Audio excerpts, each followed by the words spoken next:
Welcome back, ladies and gentlemen, delegates, and others.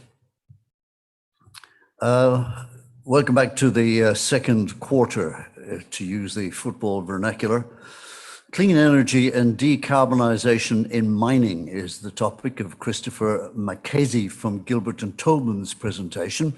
Gilbert and Tobin are the leading legal advisors in mining, corporate law, and the energy and resources sector. Their clean energy and decarbonisation team includes experts in energy and resources, infrastructure and projects, banking, competition, environment, corporate advisory, technology, and regulatory. The team is committed to assisting clients navigate the complex and evolving world of clean energy projects and the transition to a lower emissions economy. Special counsel is Christopher Mackenzie. He joins us now. Christopher.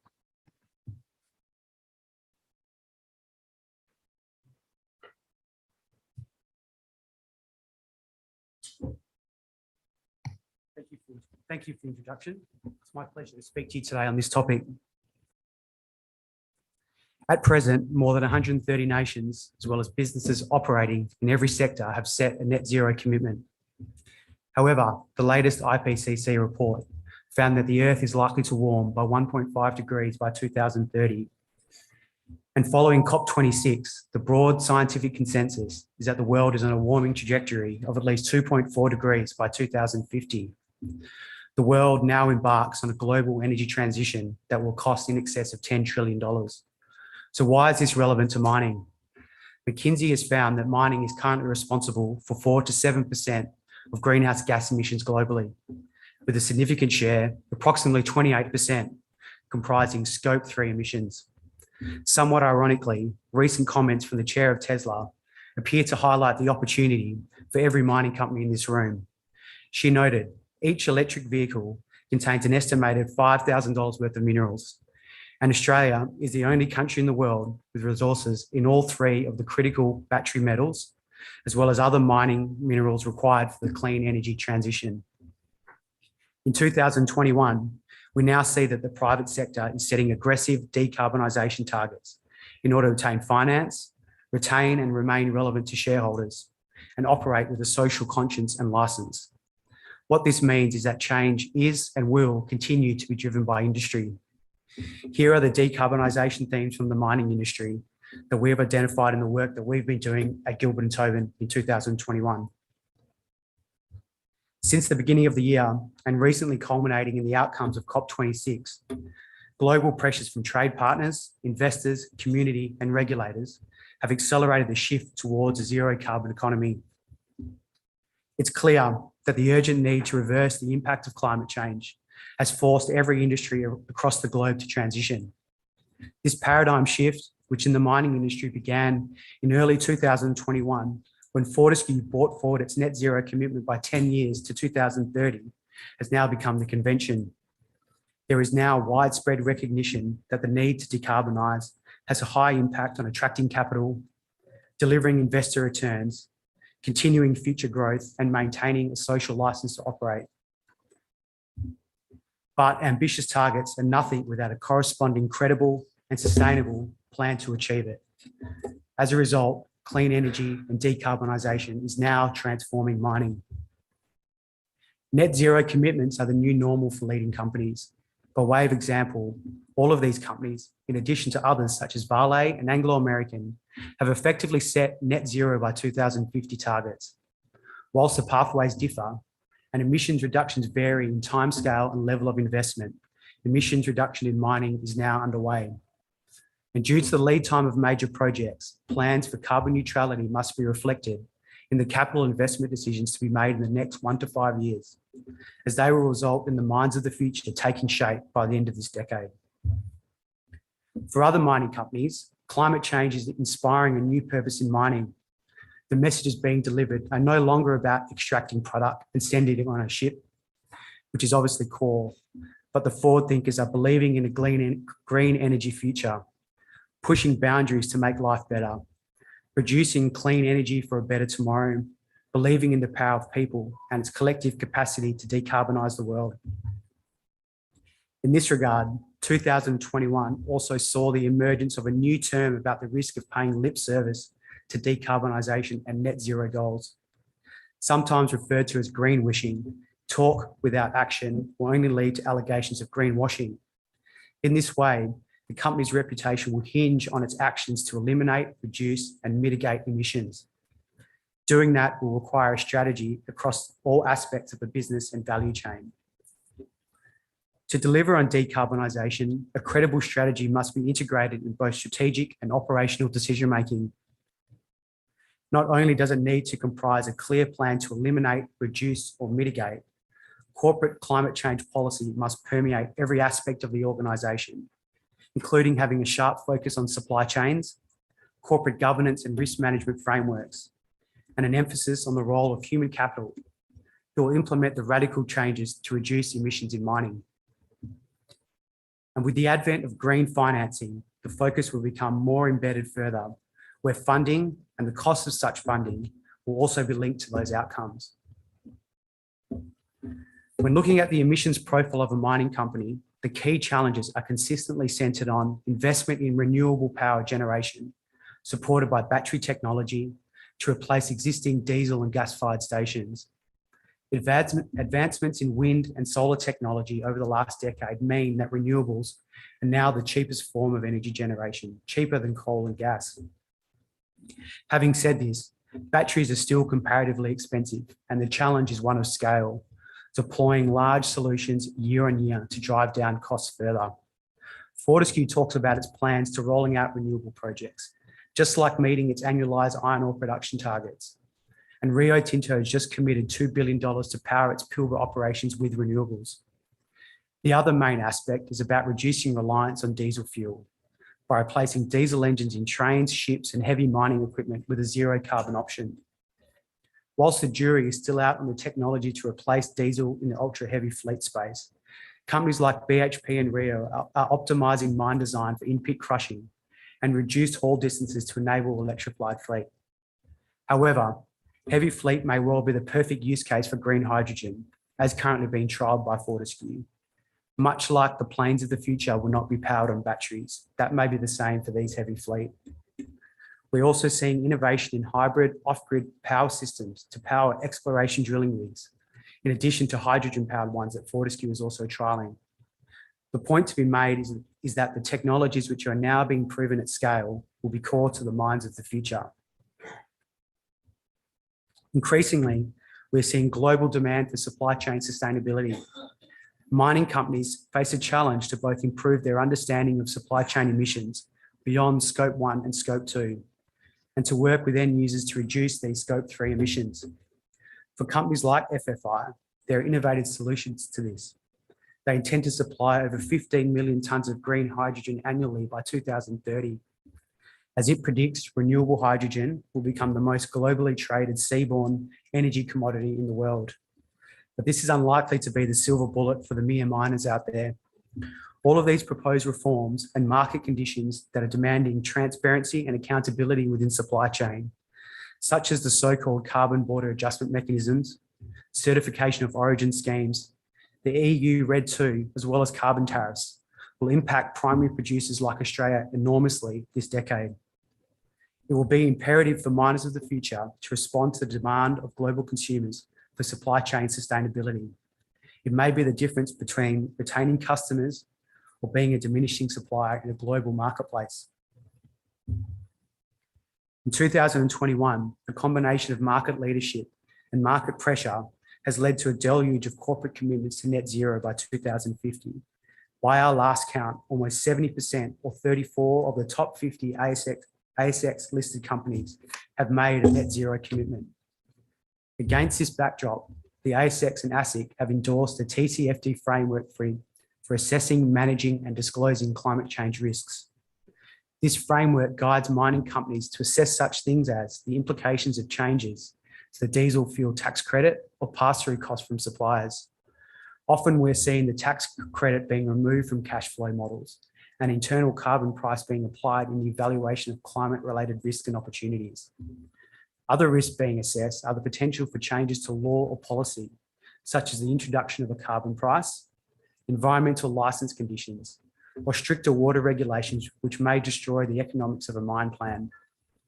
The TCFD also recommends scenario planning that focuses on the resilience of an organisation's strategy in different climatic scenarios.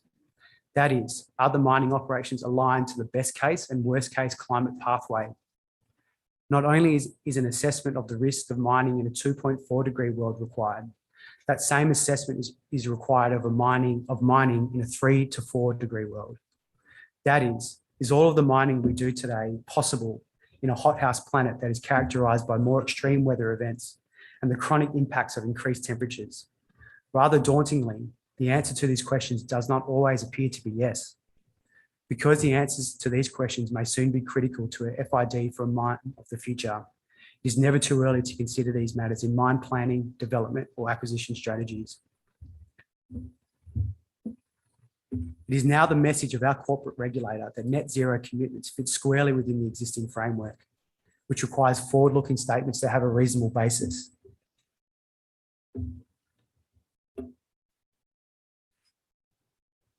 In our review of the top 50 ASX listed companies which made net zero commitments, 32% make commitments to an as yet unidentified technology, and in all but 7 cases, offsets are required to achieve those commitments. The questions that will be asked of boards is whether they've turned their minds to the questions of whether the new technologies can be applied to existing operations to reduce emissions in a cost-effective way, or whether a future market for offsets will exist, and if so, whether such offsets are able to be purchased on financially attractive terms. Whilst boards need to apply appropriate due diligence and risk management frameworks to those questions, these are not easy to answer. The final element of a credible carbon neutral strategy is the recognition that carbon neutrality turns on people redesigning how businesses and economies operate. Ultimately, decarbonisation is about the empowerment of people to drive the change that is required. Mining companies, like all mining companies, are realising that unless their approach on climate change is a direct reflection of the corporate values and culture and the communities in which they operate, their ability to attract and retain the most talented people will be diminished. The challenge for the mining industry is enormous, but it exists now, and its people, all of us, will need to respond. If I can end with this final slide, recent modelling by Deloitte found that strong climate action will drive economic growth and deliver 47 trillion to the Asia-Pacific economies by 2070, whereas climate inaction could cost 96 trillion due to the focus of productive capital and knowledge on repairing climate damage. The clean energy transition holds great opportunity and promise. We all stand to gain significantly. The decisions to be made by businesses to ensuring a better future are no longer just a matter of good conscience. They're a matter of social license to operate, legal responsibility, and remaining relevant. This is the decade to deliver. Thank you.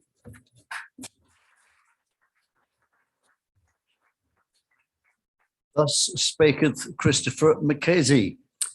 Chris Evans is Managing Director of Winsome Resources, a Canadian-focused hard rock lithium explorer, which listed on the ASX yesterday after successfully completing a well oversubscribed IPO. Chris is a civil engineer with over 20 years of project and mine development, as well as ASX corporate management experience spanning a number of commodities, both Australia and international. Welcome along, Chris.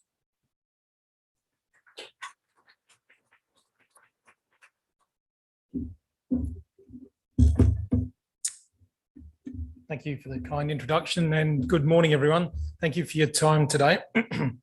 Excuse me, while I talk about Winsome Resources and our hard rock lithium assets in Quebec in Canada. Please be aware there's some forward-looking statements here.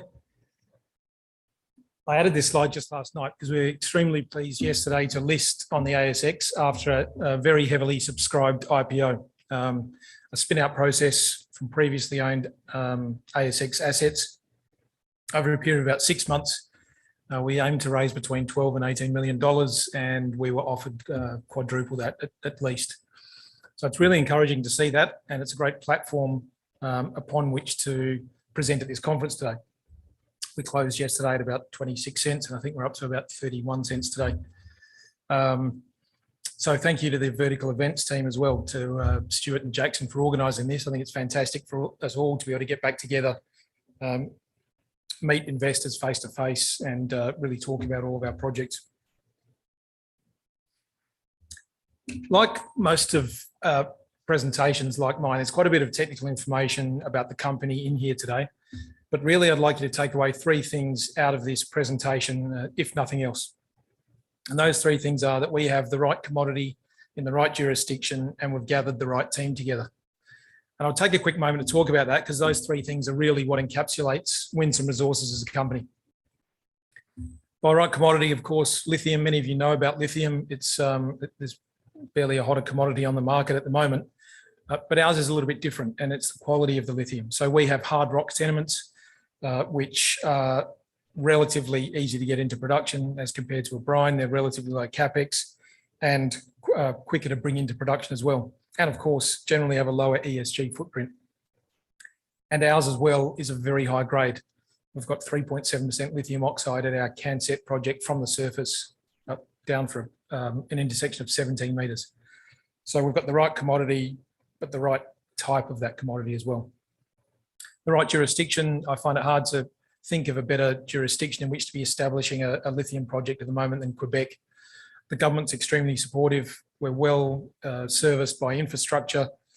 We get about 40% of our exploration expenditure back from the government, and most of the power is hydroelectric in the province. And by right team, I think you'll find with the team we've pulled together at Winsome Resources, it's a pretty rare blend of lithium market experience and small cap exploration leadership. In the tight market we're operating in at the moment, the shareholders can rely on the fact you really have the right team in place to maximise return on the fantastic resources we have at our disposal. Actually, I'll go back a sec. The table on the right is a little bit incomplete at the moment, so we don't have any trading history. But we've got about 142 million shares on issue, and we took the full $18 million, which is now in our bank account. I've got a couple of slides here on global market lithium trends. It's probably going to be covered or has been covered already by numerous other presentations. There's a couple of things I will outline though that are particular to North America and Canada. The first one is that lithium and tantalum, both of which occur in high grades in our projects, are both on the critical minerals list for the US and Canada. Spodumene concentrate, which we'll aim to make from our hard rock projects, is the feedstock, lithium feedstock of choice for lithium-ion batteries in North America. Now, North America is developing its own battery and battery materials supply chain in a desperate hurry in order to break the traditional dominances and supply chains around the world. And I was over there recently myself, and I saw the fact that range anxiety plays a real part in the US psyche when it comes to electric vehicles. So range anxiety means they want longer ranges out of their EVs typically, much like we do in Australia. This means higher energy density batteries, which requires high nickel chemistry. And for that, you need lithium hydroxide. And the best and the cheapest feedstock is hard rock 6% spodumene concentrate for that. And the other interesting fact from this slide, which was put out by the World Economic Forum earlier this year, it's probably the central figure you can see there, shows that 99% of the world's lithium reserves as of 2021 lie in Australia, China, Chile, and Argentina. And again, the US is trying to break that traditional quadropoly that exists, and we're going to play a big part in that. Well, actually, I shouldn't say a big part. We're going to play a part in that in North America and Canada, growing their reserves. And I like this one just because the Canadian government put it out. It's a pretty neat way of representing their critical minerals on the right-hand side in the shape of a maple leaf. As I said before, both lithium and tantalum are on there. For the investment highlights, before I go into detail about the company and our projects, really are that we have hard rock lithium, 3 hard rock lithium assets in Quebec. Quebec's a fantastic jurisdiction, as I've already mentioned. We get 40% of our exploration expenditure back from the government in the form of tax credits. 99% of all power in Quebec is generated by hydroelectricity, the lines of which pass directly through our tenements and which we can harness relatively easily. I think that'll become particularly important with the greenhouse gas footprint of batteries becoming prominent and having to be labelled on the batteries, particularly in Europe from about 2024 onwards. We've got fantastic grades. At Canset in particular, 3.7% lithium oxide. We saw grades of up to 4% for short intervals. And at Adina, grades above 2% in the drilling we've done. Canset has already had 5,500 odd metres of drilling done on it, and it's extremely coarse-grained spodumene, which means it makes it very amenable to heavy liquid separation and therefore dense media separation ultimately when we process it. That test work's been done to prove this already. And I think the last one is that we've got two cornerstone investors in our IPO. One is the Lithium Royalty Corporation. They took 10% of the money available, the shares available in our IPO. They're a North American-based lithium investor and royalty company. They've got a couple of percent royalty over some of our claims in Quebec. They're a big promoter of ours in North America, and it really bodes well having them on our registry. But they have royalties over Galaxy, Core Lithium, and the recent Moblin acquisition by Sayona Mining. And the other cornerstone investor we have is Jushi Group. They took a reasonable but a smallish share in our company, and they are listed on the Hong Kong Exchange, but they have a fiberglass manufacturing facility in North America. And for the manufacture of fiberglass, you require high-grade, high-quality 6% spodumene concentrate. So if they ever became an offtake partner, it would bypass the need for conversion. So we have three projects in the James Bay region of Quebec: Canset, Cermak, Clapia, and Adina, as I've already said. Canset's the flagship, the most advanced, with 5,500 metres of drilling already done. Really, the way to think of these three projects is that they're one drilling season behind each other. As I said, Canset the most advanced. Sitting behind that is Adina, that's had about 1,700 metres of diamond drilling. And then Cermak is the least advanced, but it's highly prospective. It sits immediately adjacent to a resource already established by Nemaska Lithium a couple of years ago. And again, when I was in Quebec, maybe 8 weeks ago, you can walk directly from Cermak onto the drilling area where the pegmatites from the adjacent resource are. Looks like it goes under our ground. It's one of the exciting things about exploration. We'll soon find out when we launch into our exploration program. There's good infrastructure servicing all of our claims, major highways going straight past Canset, hydroelectricity lines going right through our claims. And the road that was just highlighted, you can see hopefully in the orange there, that shows Canset down to what's the, now I suppose it's known as the Sayona Lithium Hub, where they have their Ortier mine, and they also have the old North American Lithium, which they recently acquired. Galaxy's James Bay, it's now Orocobre's James Bay, is sitting about 250 kilometres from Canset. Cermak, which are our least advanced project, is only 30 kilometres from the Moblin project, which I'll talk about in a moment, was recently acquired by Sayona. And then there's the Nemaska project and Critical Elements Rose Lithium as well in the vicinity. So what this all means is we believe that within the next 5 years, there's going to be one, if not two or three conversion facilities built in the reasonably close proximity of our projects. We know Piedmont Lithium's pushing for it. We know the Quebec government is pushing for it. So we think that the conversion question from our spodumene concentrate will largely answer itself over the next few years as we develop the project. Now, the Moblin project you can see there is a really interesting case study in comparison to us as a peer. It's got a resource of about 12 million tonnes at 1.4% lithium oxide. And to establish that resource, they had 17,000 metres of diamond drilling. Now, as I mentioned before, at Canset, we've got about 5,500 metres of diamond drilling. They were required for, Sayona purchased them 60% of their project for $86 million, which values them roughly at $144 million for the full project. That's US, roughly 200 million Australian. The fact that we listed with an EV of $9 million yesterday, and our market cap today is sitting at about $38 million, shows the real potential for our project. As I mentioned before, I recently visited Canada, spent a few weeks in Quebec and visited our sites. And hopefully this picture, for those of you who know something about lithium, hopefully you can see the green spodumene crystals in all three of those photos. I've visited perhaps half a dozen hard rock lithium mines around the world, and these are the largest spodumene crystals I've ever come across. And they correspond, given our previous met test work, to this, this really easily convertible and ultimate 6% product that we produced in the lab. And unsurprisingly, that's right at the spot where we got 3.7% lithium oxide. It's a fantastic deposit. It's outcropping on the surface. As you'll see in a moment, there's a whole lot more to be seen from Canset.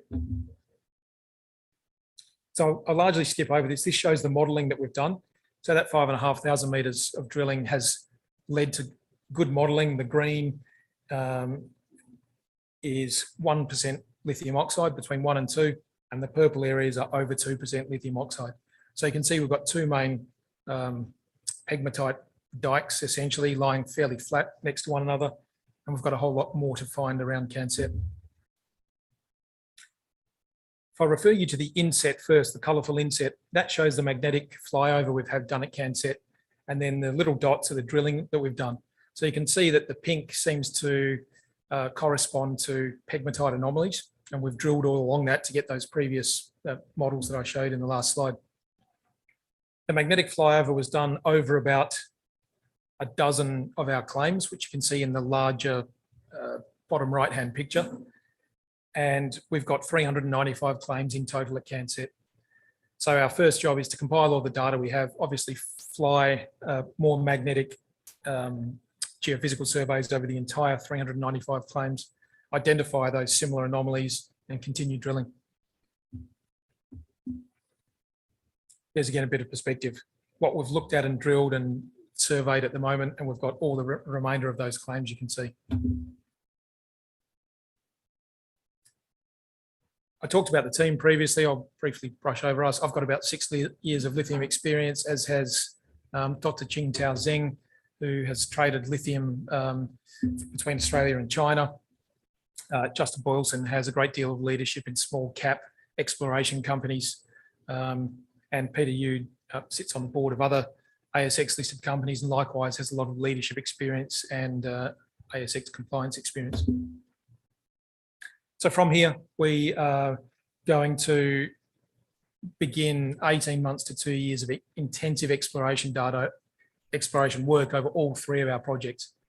Canset being the first one and perhaps the most obvious because there's already significant data on the area and we know where to look. So at Canset, it's going to be a case of infill drilling where it has already been drilled, extension drilling of that immediate area, and then looking across the rest of the claims. We intend to develop a resource at Canset within 18 months and correspond that with a scoping study. And given that we've got $18 million in the bank and there's a lot of opportunities in Quebec, we've got our eye out for other potential projects in the area, of which there are quite a few. I referred to Moblon before. This is an interesting peer comparison of several companies who have recently listed with similar assets to us. And you can see our EV and our market cap is well below what they are, even after within a short time of listing. Shows the real potential that Winsome Resources has. As I said at the beginning, 3 points I'd like you to take away from this is right commodity, right jurisdiction, and right team. We've got a booth out the back. If anyone has any questions, please feel free to come over, talk to myself and all the other directors, and our COSEC is here today. We'd love to talk to you. Thank you.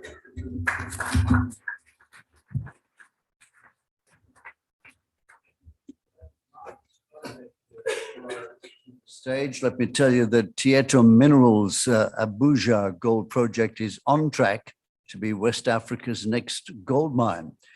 Mark joins us with the Tietto story. Thanks everyone for making some time today. Oops, I'll just run back through. So there we are, West Africa's next gold mine. That's the target.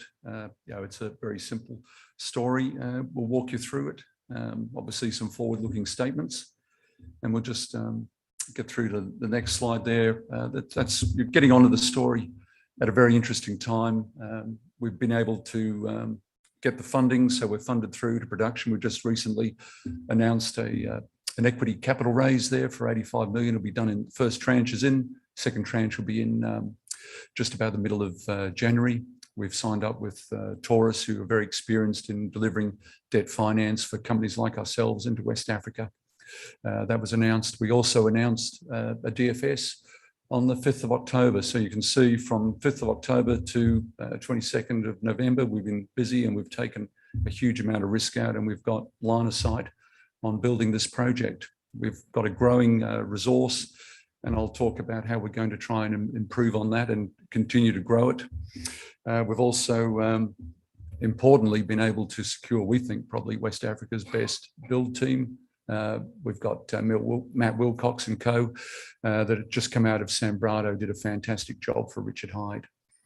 And one of the big differentiators with Tietto is we run our own diamond drill rigs. We can drill at about 100,000 meters a year, and we've got a lot of acreage, and we think there's a lot of opportunity for growth. The other aspect, just recently, and obviously we get asked all the time, what's your social license to operate? We've got a very strong Ivorian management team. We've got two of our local partners are actually holders in the stock as well. And we also have all of our geological team own shares. But importantly, it's also about training the next round of geoscientists, and we recently signed with the University of Man an opportunity for 3 masters graduates every year to come get some training, work with us, and data exchange. So this just provides you a little bit of a snapshot on where we are. Look, the 684 will be post issue and sorting out that tranche 2 in January. I think the real key for me is the enterprise value. When you look at where we're currently sitting, and when I talk about the project and the value that's on offer here, there's an incredible amount of uplift, and that's what it's all about. Is how can we generate value for shareholders? We're very, very focused on that. Very happy to be able to announce T. Rowe Price and Jowgen Mining just recently coming on the books as well. So a good round of support there.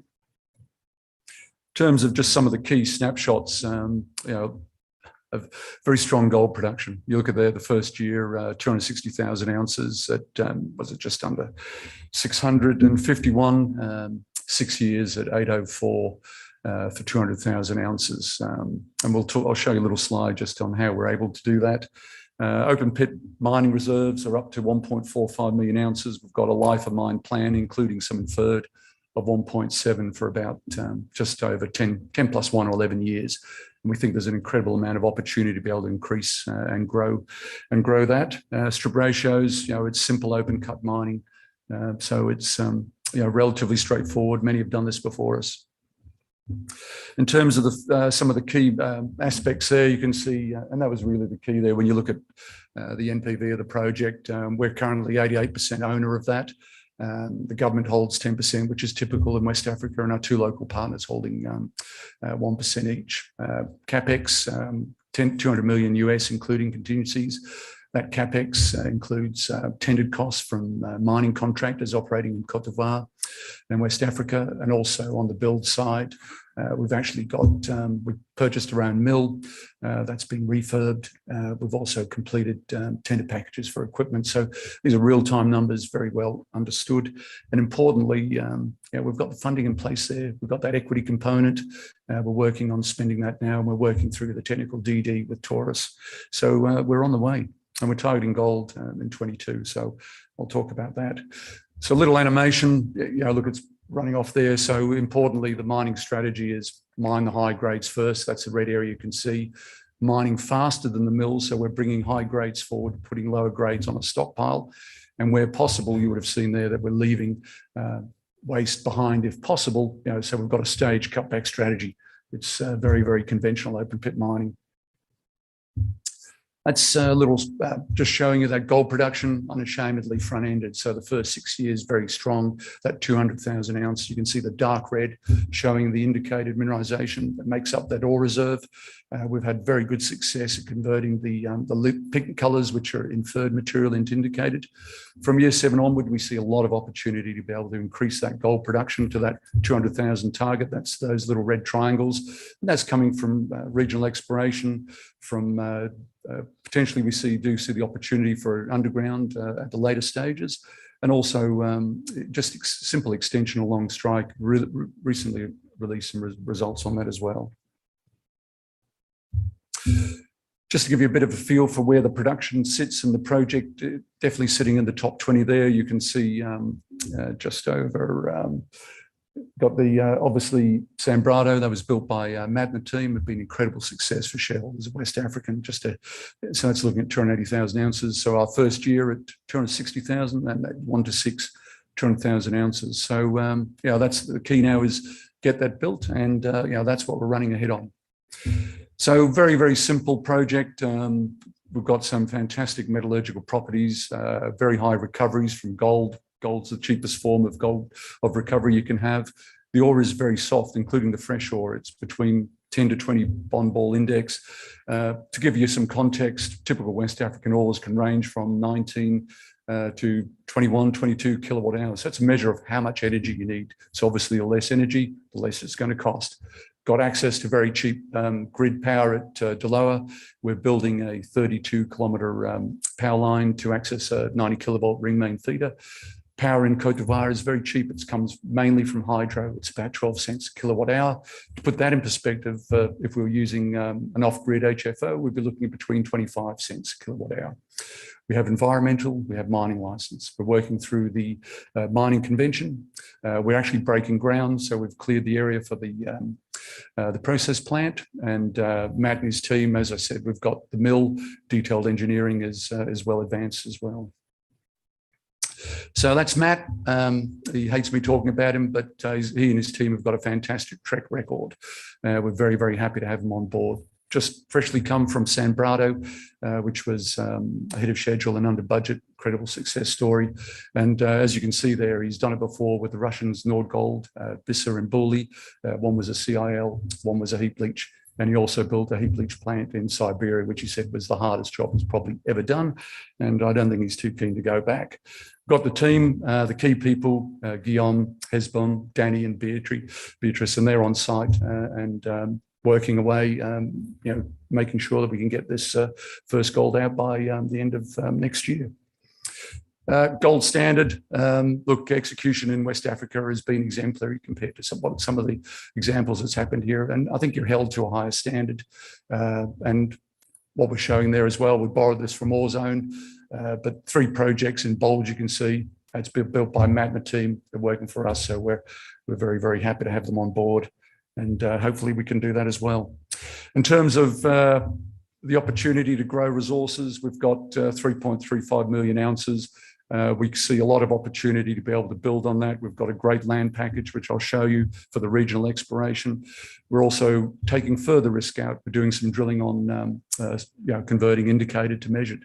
Also looking at that underground potential with these large systems. They tend to be open and we've got the wherewithal. One of the keys there is that we can drill 100,000 metres a year. That's one of our 6 diamond drill rigs. As you can see, they've got a very low footprint. So for regional exploration, you don't need to have dozers. You've got very minimal land clearing. So it gives us, we believe, an incredible advantage compared to our peers. The average cost is about $35 US a metre. Put that in context, you'd be normally looking between $150 to $200 to $300 a metre. So just some of the regional, this is our resources. The DFS was based on the model that was updated in July. As you can see, we've been moving at an incredible clip since listing in 2018. We've been able to de-risk taking that indicated up to 1.85. You can see the bolder colours. The site geologists, they think next year, hopefully there'll be a 4 in there. Got a bit of work to do, so let's see where we end up.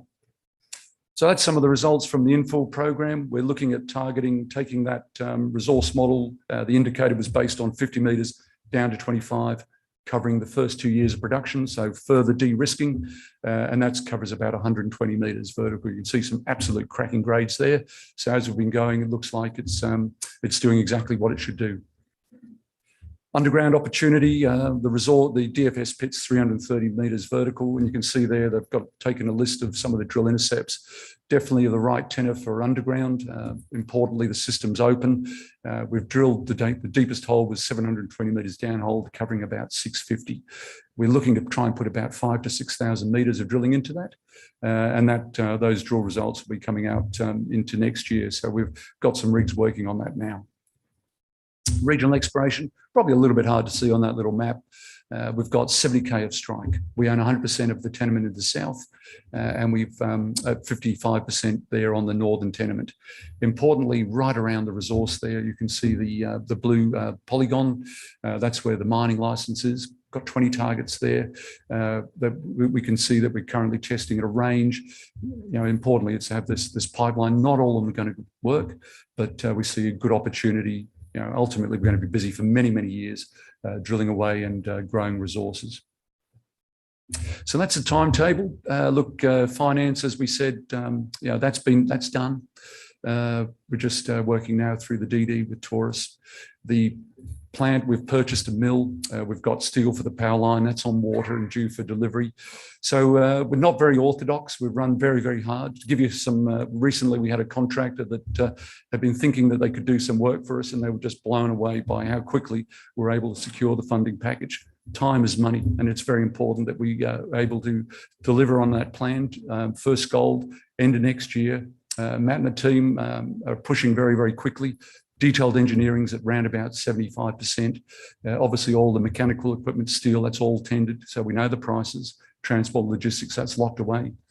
So that's something to look forward to. Obviously, the resources, we're going to continue to grow that 100,000 metres every year, so lots and lots of news flow. So that's it, really. Very, very simple story. A lot of the risk's been taken out. You're really coming on board if you're not a shareholder already. It's a very, very exciting time. There's an incredible amount of value uplift that comes from having a gold mine. Is it a license to print money? Pretty close. So something to look forward to. So look, thank you very much for your attention today. Come by and have a chat. Thanks. Thank you, Mark. Gold mine is a license to print money. The auditorium 2, the technical auditorium, is open if you'd now like to get involved with presentations hosted by Geoscience Australia. It's to your right as you go out this door. Kalamazoo Resources Ltd has an exciting portfolio of both gold and lithium projects in WA and Victoria. To tell us more about their current projects, we welcome Executive Director Paul Adams.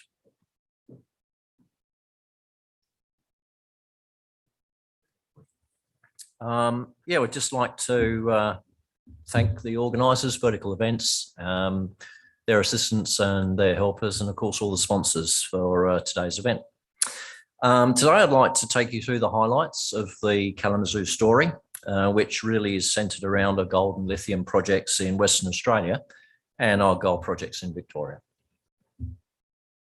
And that, of course, is the obligatory forward-looking statement slide. You can read that at your leisure. So we really want to start here at home in Western Australia, and more specifically in the Pilbara region, where we have projects prospective both for gold and lithium. Chiefly among these is our Ashburton Gold Project, a 1.65 million ounce resource located just 40 kilometres south of the township of Paraburdoo, and at the very southern margin, I guess, of that Pilbara province. We acquired the project from Northern Star about a year ago now, and have made significant headway through the drilling of 2 programs that we've just completed our second program, we're waiting still, I guess, like many other companies, for the last of the results to come through. We've made obviously some inroads into expanding the brownfields resources. along strike of some of our existing historic deposits, and also some greenfields opportunities too. And there are still many of those more to test. And the Ashburton Gold Project itself produced about 350,000 ounces between 1998 and 2004 through SEPA Resources. And Northern Star acquired the project in about 2010 and very quickly added about 1 million ounces to resources. And they were really looking at this project as their second development project to augment their Paulson's project, which was lying to the northwest, but still in the Ashburton province. We hope over the next couple of years that we can emulate some of that success and push that 1.65 million ounces towards 2 million ounces and beyond. More recently, Kalamazoo has recognised the lithium potential on some of its 100% owned East Pilbara projects, and we've already embarked on an extensive geochemical program to develop lithium targets in and around the Marble Bar region. In Victoria, Kalamazoo has amassed an excellent portfolio of gold projects in the Bendigo zone, initially with a pegging of both the Castlemaine and South Buckleford goldfields, and subsequent bolt-on acquisitions at strategic locations close to Kirkland Lake's Fosterville gold operations. And just look at a quick snapshot of where we are today. We've approximately 142 million shares on issue after yesterday's conversion of 25-cent options by directors and employees. That added a further $2 million to our treasury. So that now stands at circa $6 million plus some liquid assets in the form of Novo shares that we acquired as a result of a recent transaction. We've got a small board. We have 2 exploration managers, each looking after exploration in their respective states of WA and Victoria. Share registry has been pretty stable over the last few years, with the top 5 shareholders accounting for about 50% of the issued capital. Strategic investments in Kalamazoo came last year from a private placement of $8 million to Novo Resources and Eric Sprott, who approximately hold 7.5% each, after our initial program in Victoria that discovered some high-grade mineralisation that Quentin Henai viewed as being perhaps analogous to some of the mineralisation that they're seeing at Fosterville. And Novo and Eric have been very supportive shareholders over that time, and we're very fortunate to have them on our register. So turning our attention to more project-specific information, in WA, our project portfolio dominated, as I said, by the Ashburton Gold Project, 1.65 million ounces grading 2.5 grams per tonne. I think the project sets reasonably well with some of the peer projects in the Pilbara in gold, and that of course includes Calidus and Capricorn and Novo themselves. Elsewhere in the Pilbara project, our sisters project lies southwest of De Grey's Hemi discovery, and within the same structural corridor, so it sits right above that Waller shear zone. Has several well-defined gold and pathfinder element anomalies, and we hope to be in a position to drill that in the first half of next year. And lastly, in the East Pilbara, close to Marble Bar, lie our Doms Hill and Marble Bar projects. Whilst very prospective for gold, they're also recognised as being prospective for lithium, and I'll say something a bit later about that in the presentation. But turning back to the Ashburton, we believe there's significant scope for expansion of the current resource base, and our aim is to achieve that 2 million ounces over the next 1 or 2 years. Second drill campaign was only completed in September, and we were looking, I suppose, primarily for strike extensions of existing brownfields deposits, but also our first forays into some of these greenfield project areas within close proximity of these historical pits, which were actually mined for their oxide resource. So there are a number of targets we've not yet visited, let alone drilled. And as we spend more time on the ground, new targets continue to be discovered. As a result, we believe the project has much further potential, and we're initiating a large geophysical survey, which hopefully will be completed in the first half of next year to provide an additional layer of information that we don't currently have. In order to progress the sulphide portion of the resource, we've embarked on an extended metallurgical test work program That will hopefully be reaching its conclusion in the end of the first quarter next year. And that has been happening alongside several research-focused activities to develop a deeper understanding of the potential of the sulphide resource to generate significant value. The slide that you can see here presents the tenements of the Ashburton project, 7 tenements in all, 3 mining licenses and 4 exploration licenses. The geology, location of the major prospects there, and the existing resource base in each. But also it shows the sparseness of the drilling away from the main centres of past production. So we've got quite a lot of work to do to get to some of these prospects that are a little bit distal to the existing centres. So most of Kalamazoo's attention in the last 12 months has been concentrated in that sort of 3 to 4 kilometres from these existing centres. And obviously we intend to widen that search as we look forward to our 2022 programs.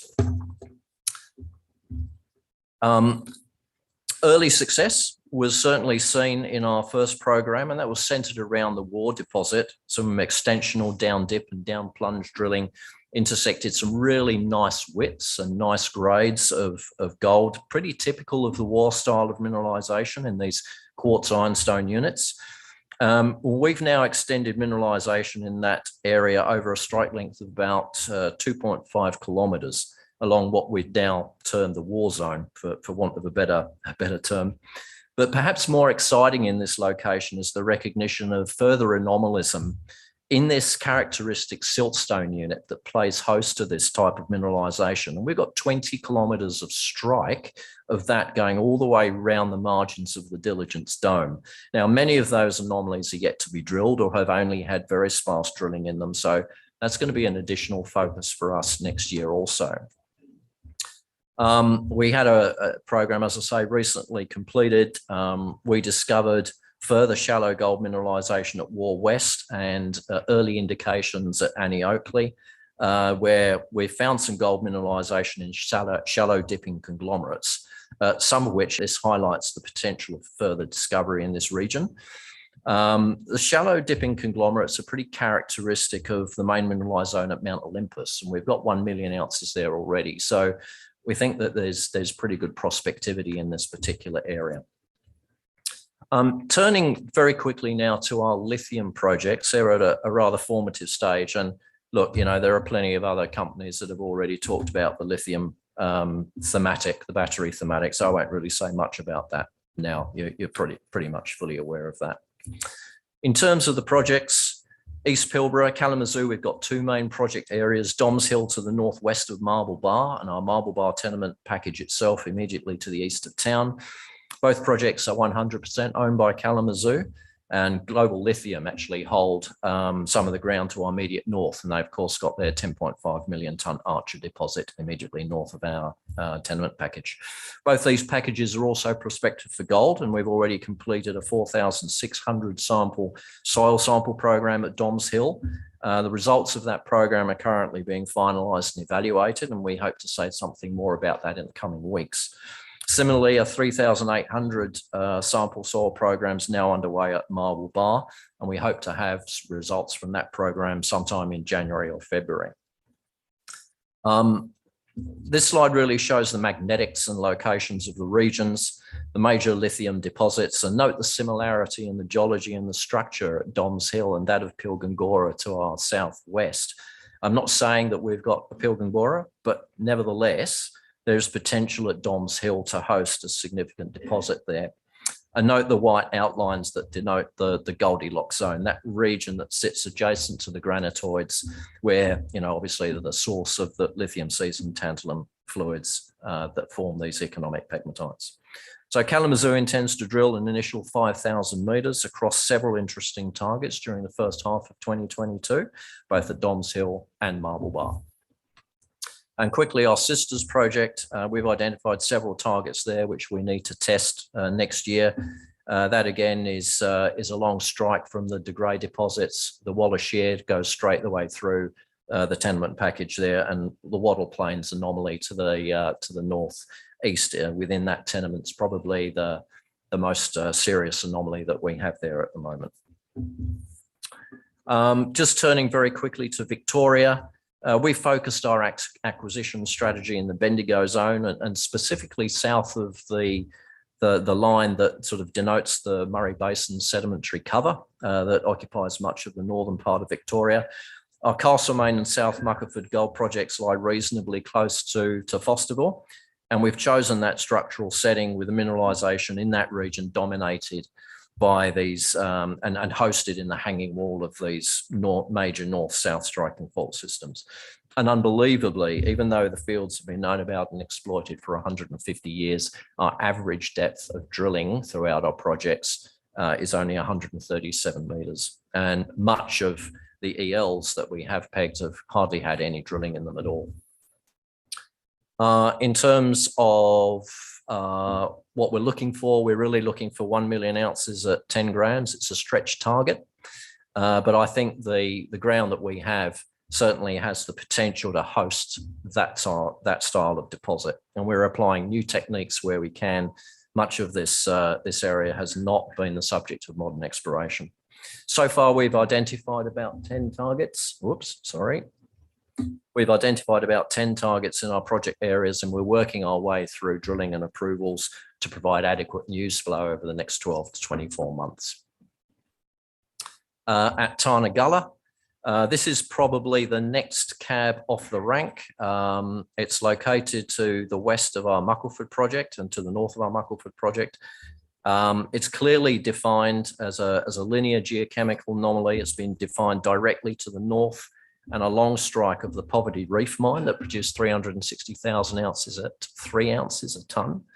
And we plan a 2,000 metre drilling program at Tarnagulla to start early in 2022. That's just obviously a peer comparison. We're a little bit too far to the right on that graph for my liking, and I guess it's our team's intention to make us move further to the left through the course of the next year. So really, to sum up, Kalamazoo has got major assets in 2 of the most sought after gold provinces in the world. We're looking to expand our Ashburton project towards 2 million ounces and to demonstrate the value of the sulphide resource whilst we find more oxide. We have an active program already at Doms Hill and Marble Bar lithium tenements, and we're searching for another Fosterville in Victoria. We've got an excellent, tightly held register. We're funded with 6 million in cash, 2 million in Novo shares, and we've got an active program designed for the next 2 years and across the entire portfolio. Thanks very much for your attention. I know that was brief, but if you want more detail, come and visit us at the booth. Thanks. Metal Hawk is a new West Australian nickel and gold exploration company focused on early stage discoveries. Joining us is Managing Director Will Belbin to talk about their projects and the recent nickel sulphide discovery at the Bearhaven Nickel Project. Take it away, Will. Thanks, Jerry. It's great to be here to talk you guys through the Metal Hawk story. We're a little company with a lot going on. We've had a bit of a roller coaster ride in the last few months, but there's certainly a lot to look forward to. There's a disclaimer to read at your own leisure. So we're focused on early stage discovery in WA.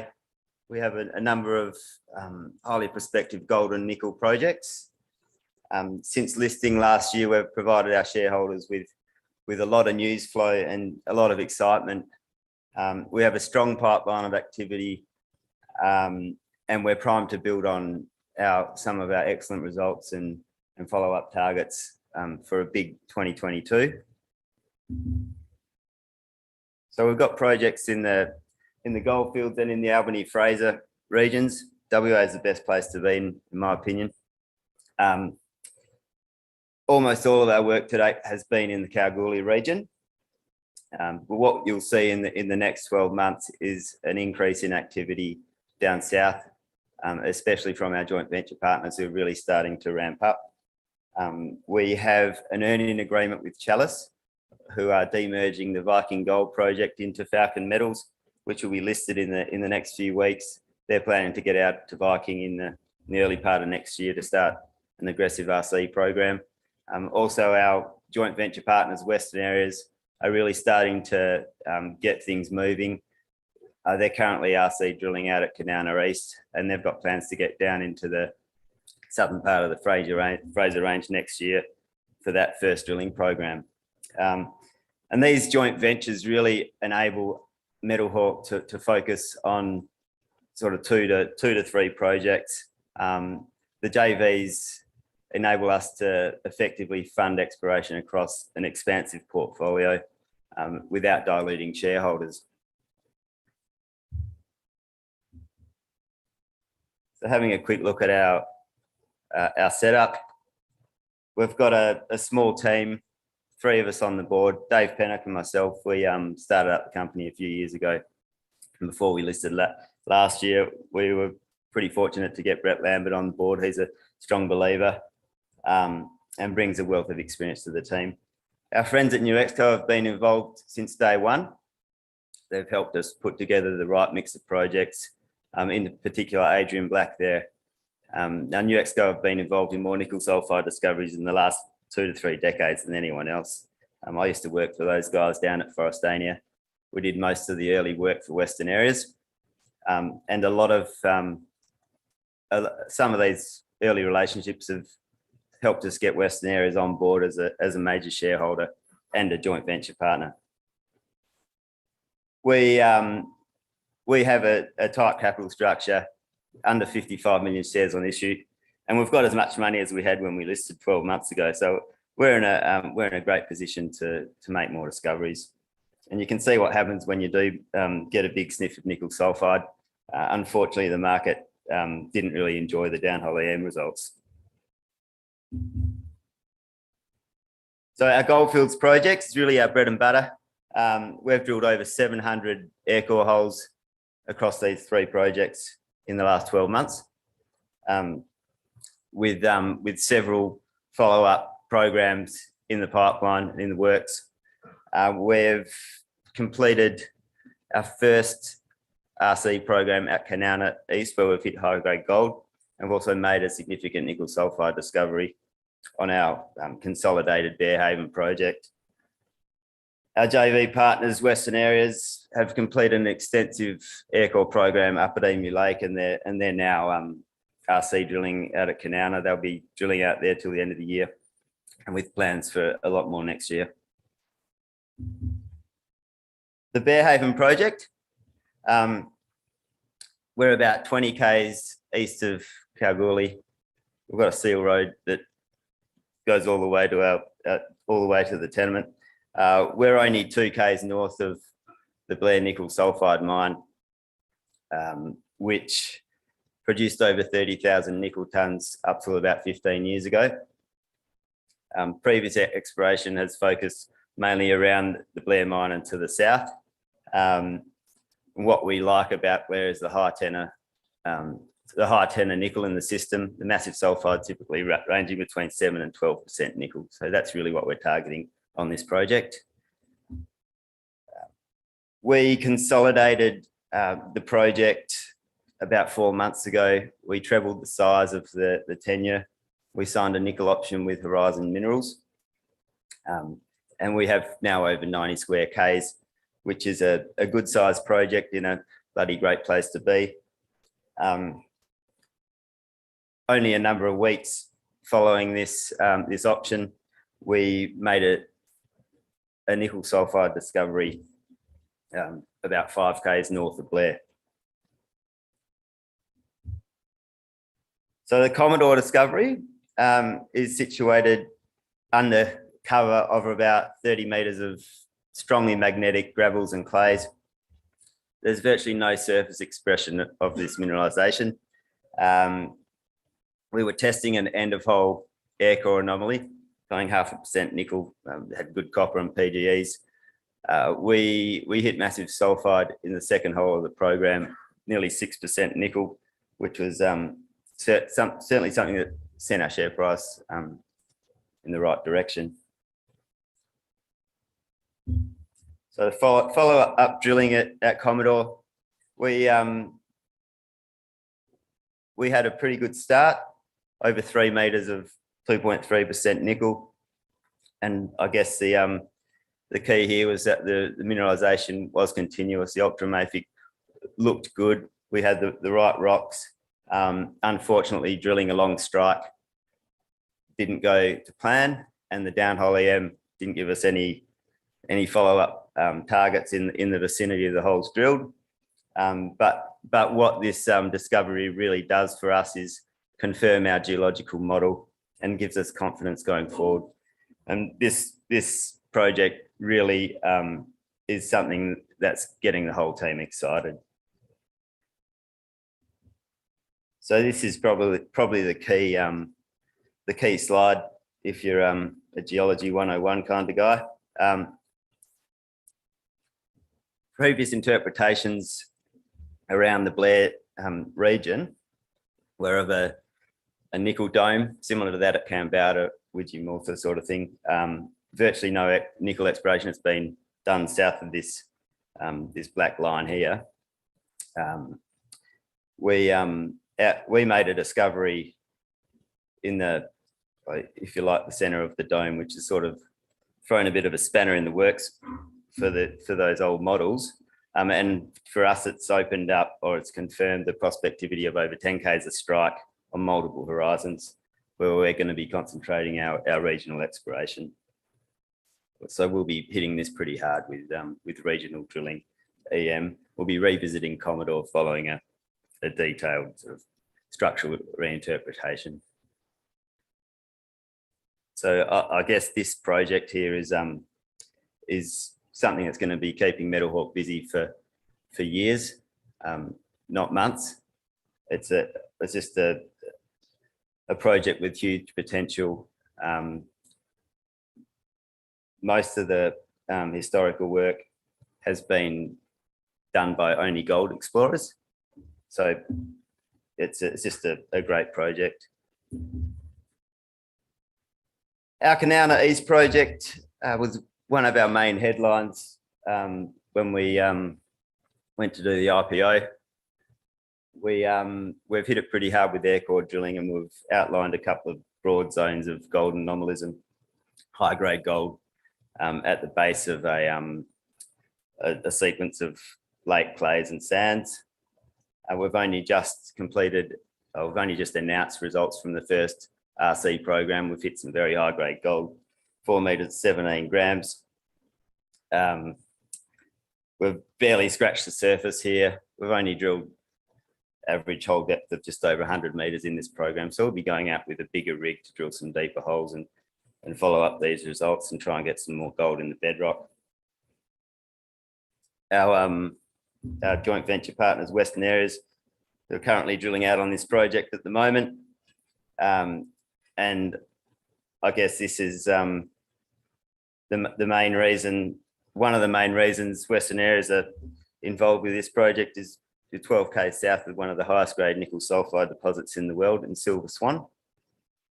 And this project has had very little exploration done on it for nickel, virtually no drilling below 100 meters before the start of this program. In fact, I mean, these are sexy looking high MgO ultramafic rocks, last explored by Lion Ore about 15 years ago, and they certainly didn't do any harm to the prospectivity, sort of hitting high MgO, good looking ultramafics from near surface. So extensive drilling by Western Areas targeting the western margin of this unit with downhole EM to follow. And they've got plans to start diamond drilling early next year on this project. I'll touch on our Norseman Gold projects. Both of these tenements were granted during the course of 2021. Drilling at Viking is due to commence in January, February, with Falcon following up some very high grade gold hits in the regolith, 6 meters at 60 grams, 4 at 15, these sort of numbers. There's been no deep drilling on this project. So this will be an exciting time for the company. And we believe that the Falcon spin out will be a good thing for Metal Hawk shareholders. it'll add a renewed focus with a well-funded group who'll be really pumping up the story. The Norseman East tenement here is just out of town. We'll be working up our exploration plans over the summer and we'll be out there drilling. It's only a couple of Ks from some of Pantoro's high-grade open pit gold resources. And that tenement was only granted 3 or 4 months ago. So I guess Metal Hawk shareholders can look forward to drilling across a number of projects. All of our projects will have drilling programs on them next year. We've got half a dozen projects there, so it's quite a lot going on for a little company. And in summary, Metal Hawk shareholders are greatly leveraged to exploration success across a number of highly prospective projects in WA. Our joint venture partners and partnerships are a testament to the quality of our projects and our team. And we feel that with our capital structure, we are in a great position to capitalise on exploration success. So there's a bit more to be spoken about. If you want to come and ask us about some of our other projects, and come over to our booth and catch up with us then. Thanks.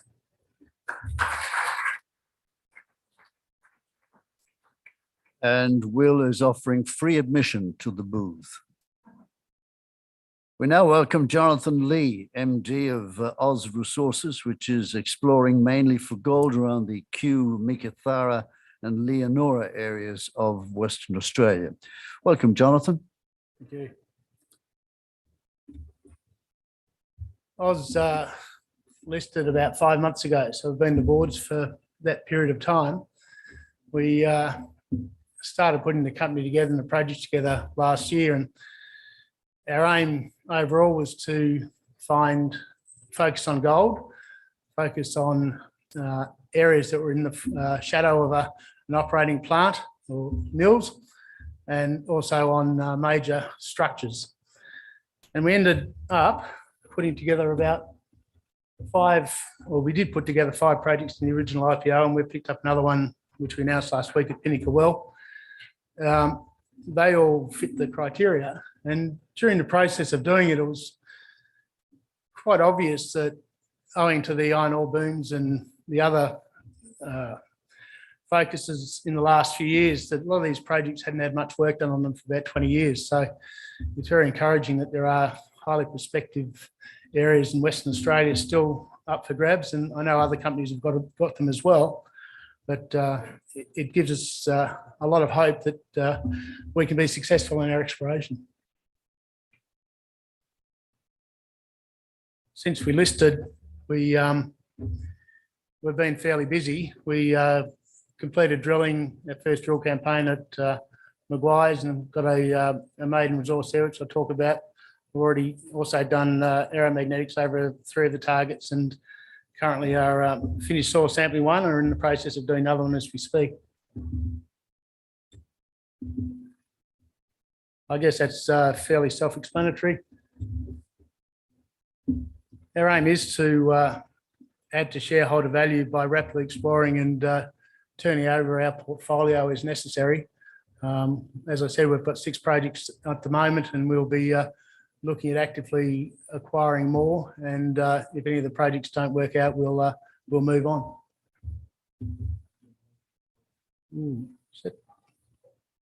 Sorry? Okay.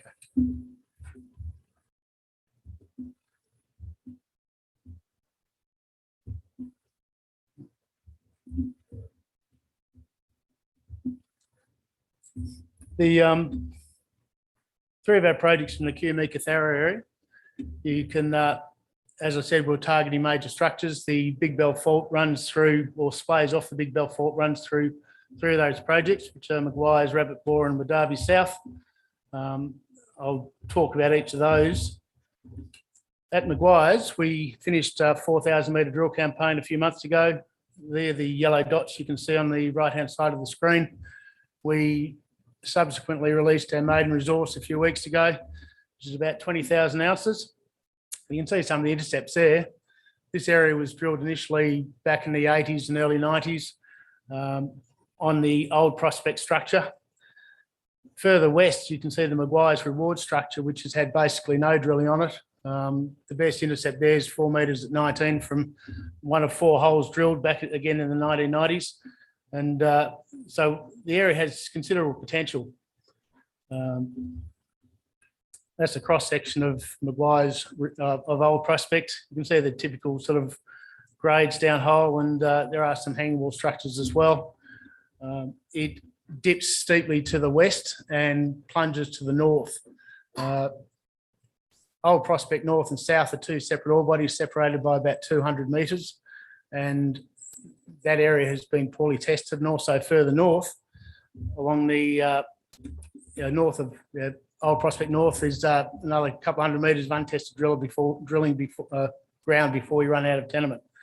Similarly, there's about 1 kilometre on the Maguire's Reward structure. So there's considerable potential there to increase the maiden resource of 20,000 ounces up to something substantially larger.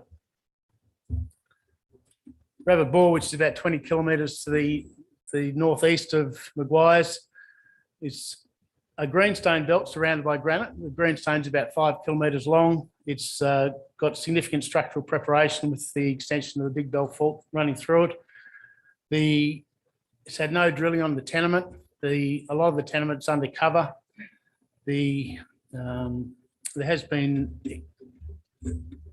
geochemistry done over it, and that's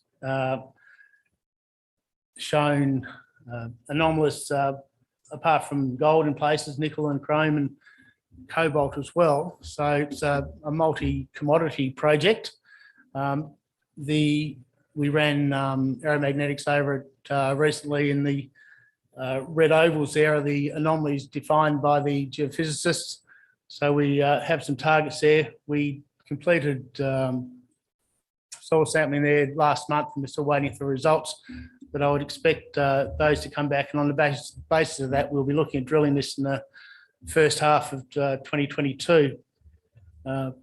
Definitely got potential. Also, there's, with the nickel potential down to the south under the RB1 and RB2, we might be looking at doing some ground EM there as well to further define targets as well. Further north, about 70 kilometres west of Mika, is Wadabi South. Again, it's 2 or 3 kilometres of strike of untested lithologies. It's again undercover, so nothing sticks out of the ground too much. There are a couple of projects, old prospects on the area, like Wadabi South and the ones up to the northwest there. We'll be doing ground soil sampling there in early next year, and we've recently completed the aeromag, and you can see again the anomalies identified by the geophysicists, largely in flexures in the lithological contacts, and also where there's structural complication. So I think this will be something we'll drill later next year, but it's definitely got potential. And as I said, there's been no drilling on this at all, and being undercover, it's an open book. A bit further west, about 100 kilometres from Geraldton, is the Peter Wangi project. It's sort of interesting for a number of reasons. It sits on the Kulanuka Fault, which is a major fault which separates the southwest terrain and the UME terrain of in the Yilgarn Craton. So it's a major structure. There's a 3 kilometre long greenstone belt, which has never been drilled, and it's had virtually no work on it. It was the site of Western Australia's first gold rush in 1868, and we're hopefully before the end of December, we'll be completing soil sampling over that, and then looking at drilling it next year. Again, the geophysicists has identified a number of targets there. It's not surprisingly one of the ones is over the greenstone, and there's a couple on the Kulanuka Fault as well.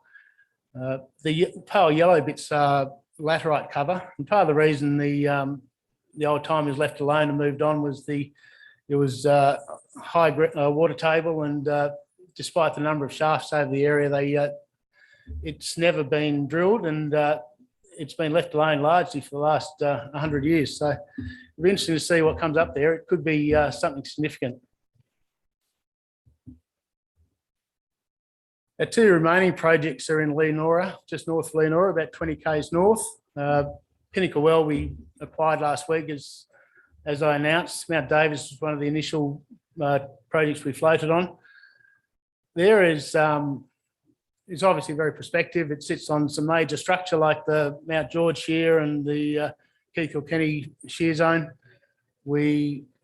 It's got a great address. We're quite close to King of the Hills and the other significant deposits in the area, and we'll be actively exploring those in coming months as well.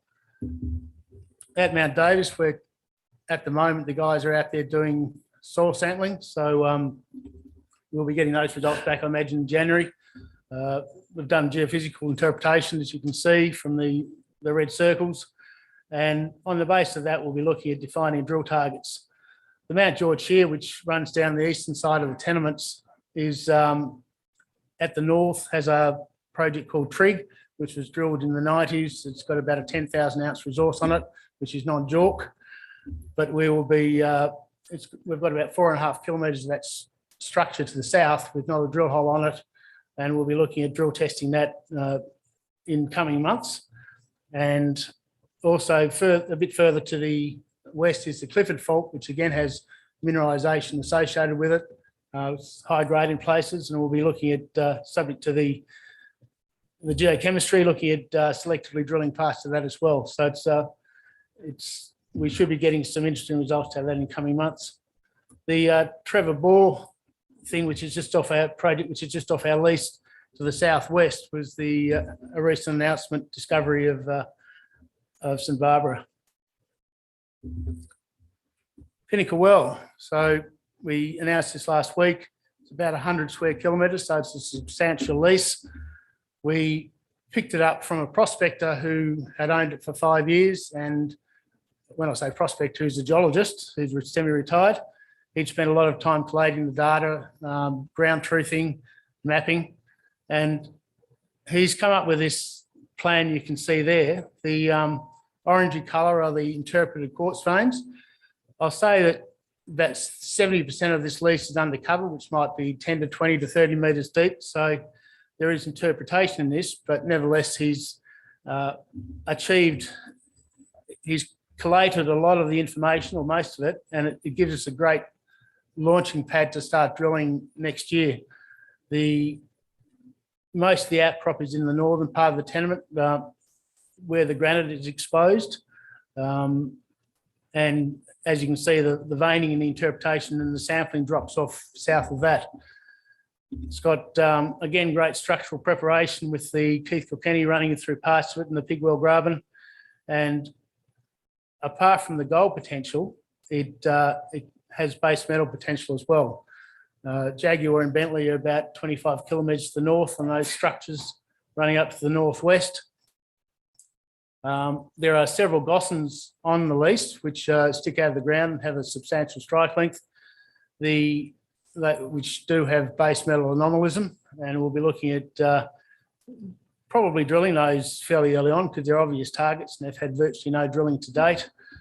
Also around Pinnacle Well, there's a huge alteration system of pyrophyllite, which is a talc mineral, is sometimes associated with VMS alteration. Also in that area, there's an old costine with copper minerals in it, which dates from the 60s and it's not recorded anywhere. And also some of the wide space geochemistry has gold anomalies in there as well.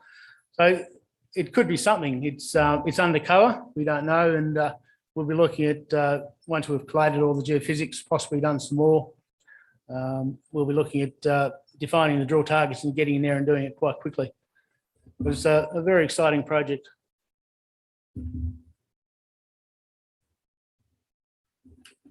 Key takeaways. One of the slides we're missing before, so I didn't show it, but our capital structure is fairly tight. We have about 47 million shares on issue. We have an enterprise value of about $3 million. And so we're highly leveraged to any success at all. So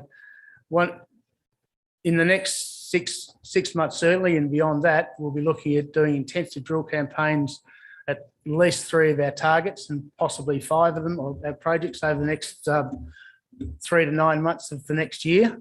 So we'll be, I'm sure, producing good results. The work we've done to date since we listed has laid the groundwork for that drilling. So we've been active already in terms of, as I said, geophysics and soil sampling and mapping of the tenements and understanding the geology. So we're in a great position now to leverage off that. And I think there's a golden upside for our shareholders because of that. If we get any success at all, that our share price could go well north of where it is now. That's it. Thank you all.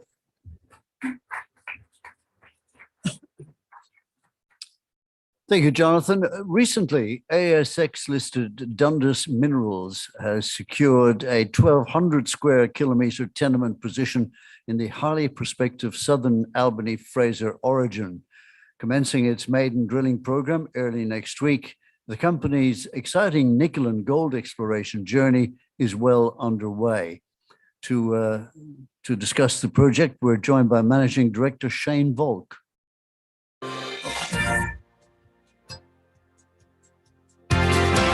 Wow, an exciting day for Dundas Minerals as we list on the ASX here in Perth. And we're on.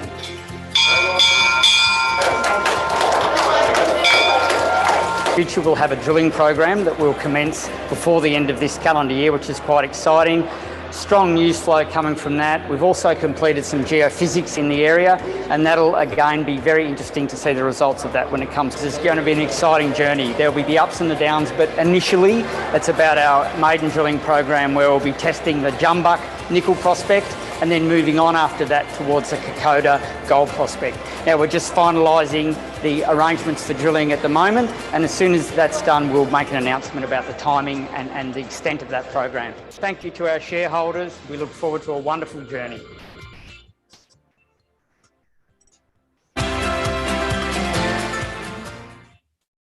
Right, so that was the 10th of November, only 3 weeks ago. So the culmination of 18 months of hard work. Anyone that's listed a company on the ASX will appreciate that. And also early vindication for our seed capital shareholders that certainly backed us and the ground position, and also getting Dundas to market. Look, a very short slide on the battery materials thematic, and you will have seen other slides on this morning. This is very similar to the slide that Eddie showed this morning. On the left, we see the forecast growth in battery materials demand out to 2030. And on the right, a chart that shows the primary driver behind this demand, which of course is energy storage, renewables energy, lithium-ion batteries. And really it's about the decarbonisation of the global economy. The actual numbers are interesting, but I think the takeaway is the trend. You look at the 2021 sort of size of the bar for battery materials demand, and it's about sort of 20% of what it's going to look like in 2030. So that's a potential growth, and therein lies the opportunities for us in the resources sector. Some familiar faces on this slide: Jeff Bezos, Bill Gates, Elon Musk.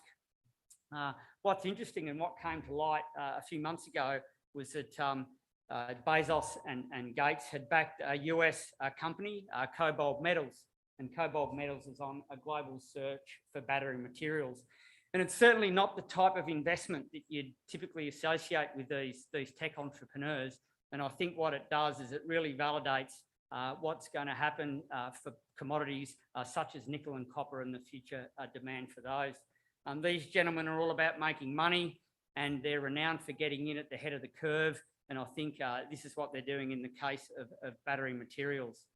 The quote down the bottom is an interesting one, but below the photograph that was made by Elon Musk some 12 months ago, where he urged us miners, or the miners, to produce more nickel, mine more nickel. Now, if it was only as easy as that, if it was only as easy as turning the knob or switching the light bulb on and starting to mine more nickel, we all know that every ore body has a finite life, and to increase nickel production, you have to go and find new resources and bring them on stream. And that's exactly what we intend to do at Dundas Minerals. We've managed to secure a large ground position in the southern Albany Fraser, south of the nature reserve, which is in green there. And those of us that are familiar with the Albany Fraser, it runs from the Great Victoria Desert, sort of east of Laverton in an arc, all the way down to Albany in southern Western Australia. The home to two great mineral discoveries, the Tropicana gold mine up to the north, and also the Nova Bollinger nickel deposit more towards the Norseman area. The area remains highly prospective even today. It's being heavily worked, but more so around the existing mines. Down to the area we are, there's been very little recent exploration, and we all know that the big, great discoveries are made in the underexplored areas, and we've managed to secure 1,200 square kilometres in that area. Looking a little closer at our tenements, we have 12 contiguous licences. They're all 100% owned by us. They've all been pegged cleanly. They're all on unallocated Crown land. We have no competing landholders, so we have free access to the land. And what's really interesting is all of the previous exploration in this area was all conducted before the Nova nickel mine was discovered, and it was all mainly gold focused, and there's been no drilling of any depths at all in the area. I think the deepest drill hole is around 65 metres for the whole property. This is a magnetics image, just zooming in a bit closer. Our tenements are shown in white there. We have some interesting neighbours. We have Rio Tinto directly to our west, who have two very large exploration tenements. Metal Hawk, just presented earlier, they have a position directly to our east, and they're in joint venture with Western Areas. And to the south, we have Mount Ridley. Typical of the Albany Fraser, this area is covered by 5 to 30 metres of cover. Any deposit we're looking for is going to be undercover. As I mentioned, very little deep drilling or none at all. Most of the drilling is RAB and air core drilling, and the average depth is around 20-25 metres. There's considerable uncertainty, therefore, about what the underlying bedrock is, and that's the opportunity for us. The vegetation, anybody that's been driven across the Nullarbor through Balladonia, heavily covered by mallee scrub, that's what we had in the area.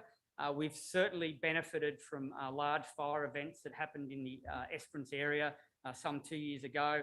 The image on the left is what a satellite image before the fires, and on the right, you can see most of that green vegetation is gone. So whereas previous explorers have certainly hindered somewhat in terms of moving around the area, we've benefited from that event. So we all know in the Albany Fraser, the next big one is definitely going to be undercover, and the challenges of working undercover are well known in the area. I mean, you can go onto the Department of Mines website, and there's field manuals and describing what the challenges are. But the real tools to finding these things undercover is the advances that have been made in geophysics and in computer processing in the last 10 to 15 years. And something like the Julimar discovery by Chalice certainly shows what can be done with these advanced geophysics survey tools and the right sort of interpretation and software. So how far undercover? I thought it might be useful just to look at the two big deposits that are already in the Albany Fraser. So Tropicana, which was discovered around 2005, that's around 40 metres of cover at the top, down to 100 metres, and the ore body extends down to a couple of 100 metres. But the most recent discovery, Nova Bollinger, that sits considerably deeper, and this is perhaps what we're looking for in our tenements. 160 metres of cover. The discovery drill hole was around 180 metres from memory. The QV1 building there is just to give a bit of scale, and this deposit extends well beyond 400 metres below the surface. So that's perhaps what we're looking for. So how do you go about it? The first thing is we've done it at Dundas, the project scale data sets. So we've flown SkyTem electromagnetic survey across the whole northern tenement area, the area that's been most prospective for nickel. The electromagnetic surveys will highlight those areas of conductivity at depth. We've done the first ever detailed gravity survey across the entire tenement. So the entire 1,200 square kilometres is now covered by gravity surveys. on 1 kilometre lines and 500 metre spacings. So this cartoon really sort of summarises what we're looking for with these data sets. We're looking for coincidental anomalies between the electromagnetics, the magnetics and the gravity. And we're already starting to see these anomalies in our tenement package. And I'll take you through the areas that we've already highlighted for highly prospective areas where we're going to do another layer of detailed work. Just as a bit of background, this is the gravity that everybody else was looking at before we did our detailed survey. It's a very coarse gravity image. It's a hodgepodge of data that was put together, more than 20 years ago. This is what previous explorers had to use. This is what it looks like now after we've completed our survey. You can see much more definition, and you can certainly see areas of very dense rocks in the dark reds and the mauves and the pinks. And this combined with the EM and the magnetics is driving us to high priority areas. The survey, 8 weeks of work, 4,000 stations, and certainly was never possible before the bushfire events. The fires have allowed us to move through the area with much greater ease. The EM survey, the image on the left just shows the area that we covered with this survey. On the right is the first slice of the EM data, again showing very large areas of conductivity. To the right of the screen, or to the northwest, that's an area of salinity of salt lakes. So they're probably, salt's a very good conductor, as you know. So that's probably more indicative of the lakes. But what the real area of interest is what we call a northeast project area, which is up to the left of the screen, the top left-hand corner. And you can see a northwest heading structure in the very dark red. That's an area that is of extreme interest. And we did not have the tenement to the due north of that until yesterday. We pegged that. We announced the pegging of that yesterday. We applied for that on Monday. So we've now got the full extent of that EM anomaly that heads north. This is the Channel 40. Any of the geophysicists or technical guys, this is the Channel 40 data, which is, as Steve Massey, our geophysicist, says, these are sort of the slow-burning embers, the latest responses and the residual conductivity. And you can see very clearly up in the northwest that conductor does show quite distinctly in this Channel 40. So we're quite excited to get in and do some work up there. These are the 4 high priority areas where we have coincidental electromagnetics, coincidental gravity and coincidental magnetics. What's exciting is that the Jumbuck area, which we're going to commence drilling on next week, that has come up as a priority area, as is terra firma next to it, the northeast project area. And another area that we're very excited about is Matilda South. That's highlighted in red at the bottom. And we're going to move into those areas and do much more detailed work as soon as we can. It's now about more precise target definition in these areas, and that involves very close space gravity. We're going to do 250 metre lines and 100 metre stations across those 4 areas. Airborne magnetics, 100 metre line spacing on the airborne mag, that's been organised. And we'll get in and do some ground EM where we find very good conductive responses. So that work's getting organised, and some of it will start before the end of this year. The rest of it will be in the first quarter of next year. But drill testing is what it's all about. And our first inaugural drilling program is lined up to start towards the end of next week. And we'll be drilling some projects that we've identified from historical data. They've only ever been drilled to 20 odd metres in depth. And where for the first time, we're planning to drill these projects at depth. So the first one is the Jumbuck nickel prospect. Again, this is all pre-Nova discovery, pre-2012. An interesting rab hole, 2 metres at 0.5% nickel at the bottom of the hole, surrounded by numerous other holes that are anomalous in sulphur. We've got 15 holes initially planned here, up to 150 metres in depth. To test the extent of that anomaly. There's an EM conductor just to the south of it, and that showed up in our recent VTEM survey, as well as being showed up in previous historic EM survey that was done in the area. The Kokoda gold prospect is very similar, only drilled to a very shallow depth, so we'll be putting some holes in there again, getting down to 150 metres to test that prospect. Next year, we have some prospects that are associated with tenements that haven't been granted yet. The grant should come out in February and March. They're in Section 29 at the moment. The terra firma project is a gold anomaly from way back in 1995 when the gold price was around $300 an ounce.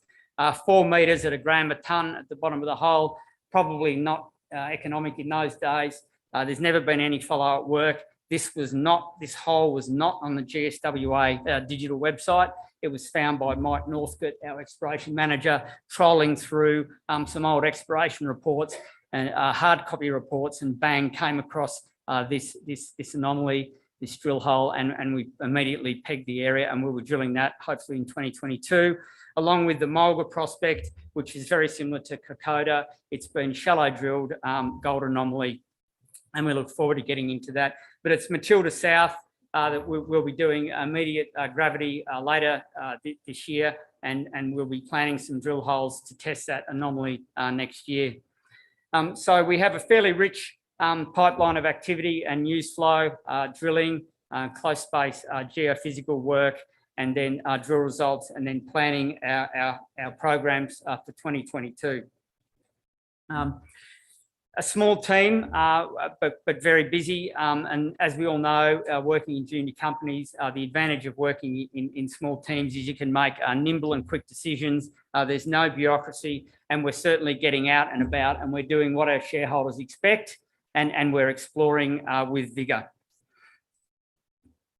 So just to finish off, it'd be wonderful to join us in the search, become part of the discovery of Dundas Minerals. We really believe we're in an area that's amenable to the next big discovery in the Albany Fraser. So it'd be wonderful if you join us as a shareholder of Dundas. So thank you very much. And there's the competent person statement. All right. Thank you, Shane, who took bell ringing lessons before the event at the ASX. Forestania Resources was formed around the consolidation and acquisition of key tenements across 3 prolific and highly prospective mineral provinces in WA. Now exploring its namesake project for lithium, gold and nickel, Director John Hannaford is here to discuss the company's next steps. Welcome, John. Thank you, Jerry. Thank you, everybody, for the opportunity to speak today. It's been quite a journey this year. We listed in September after a fairly short period of fast-track IPO, which I'll get to shortly, but really appreciate the opportunity to speak today. I think it's a fantastic initiative, this conference, and a good opportunity for the smaller companies, more recent entrants to the market, to have their say.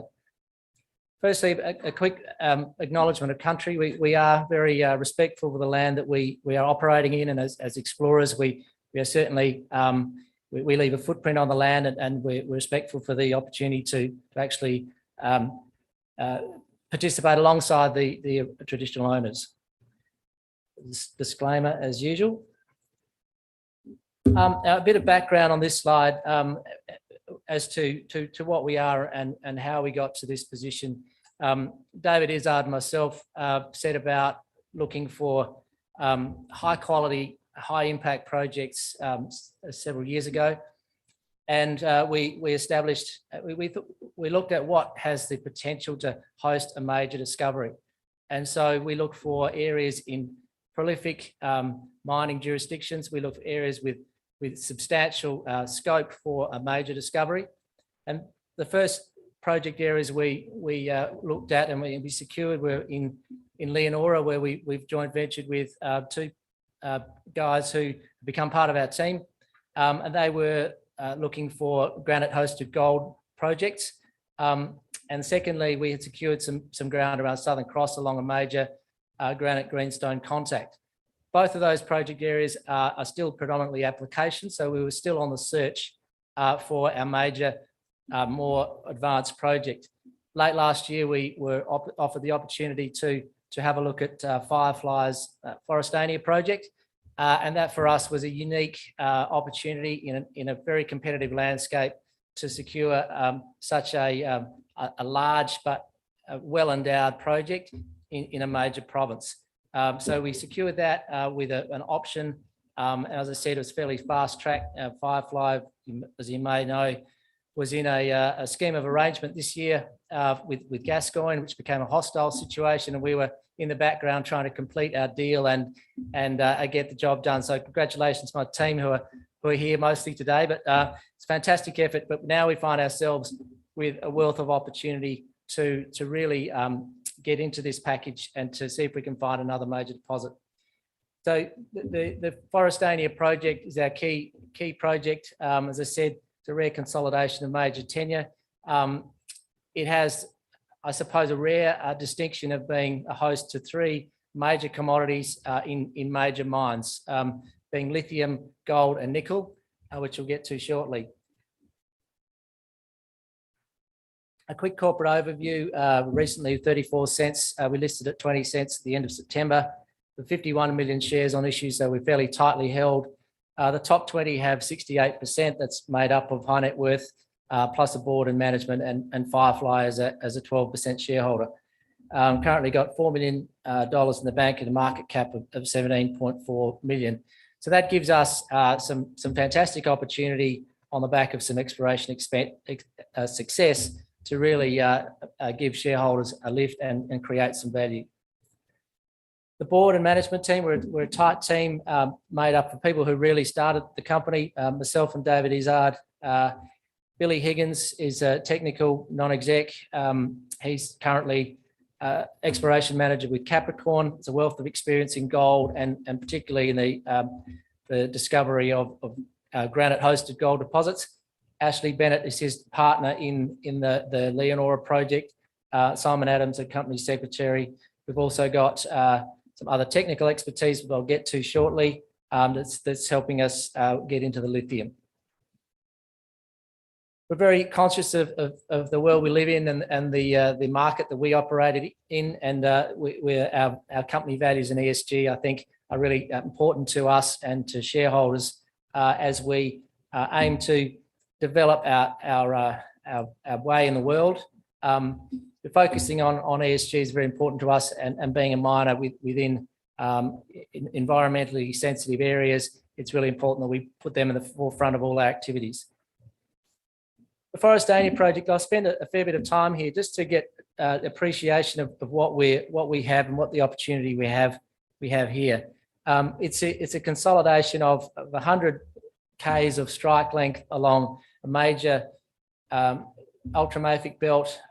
Historically, the belt was nickel, and Western areas have been there for decades, and they've got some major nickel mines. There's also the Bounty gold mine in the north, which was a 1 million ounce producer, went down to about 900 meters underground. And more recently, we have the Earl Grey deposit that Kidman discovered and Wesfarmers subsequently acquired. And that's, I think, gives you a really rich and complex set of structures that we're trying to work through.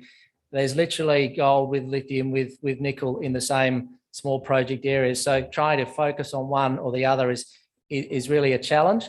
And I think from our point of view, we approached this initially looking at what had been developed in the gold space, and more recently now we're getting into the database of predominantly lithium exploration that Firefly and others have done, and what we're seeing now as we go forward is that sort of developing that knowledge of what was done and where the targets still lie.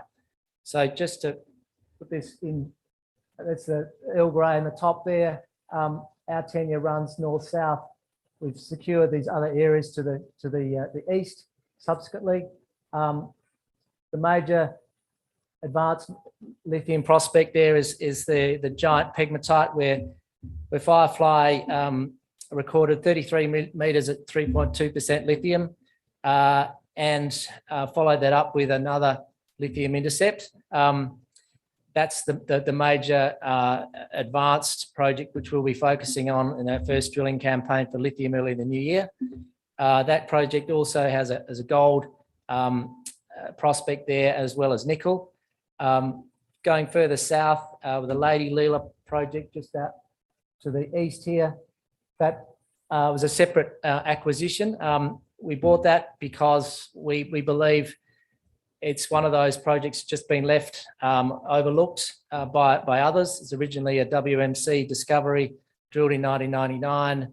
There was a resource estimate in 2016. However, no drilling for the last 20 odd years.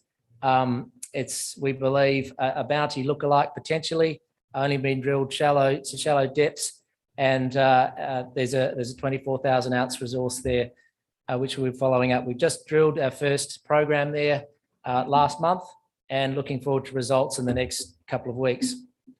Going further south, we have the Crossroads project, which is crossroads up from the crossroad between east and west roads that access the nickel mines.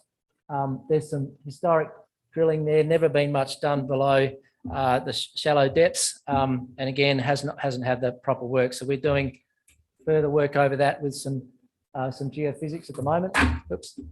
Great Southern, that's a granite hosted gold mine, and mined in the 1920s, and then more recently by a farmer. Nothing's been done there. There's a significant granite hosted potential area around it that hasn't really been touched at all. We secured just recently this small project here, which has got the Black Prince gold prospect, and then another application around here. So that'll be the focus of a lot of work into the new year. As we go further south, the nickel mines on the western side of the ultramafic belt from western areas, we've got their ground immediately to the east.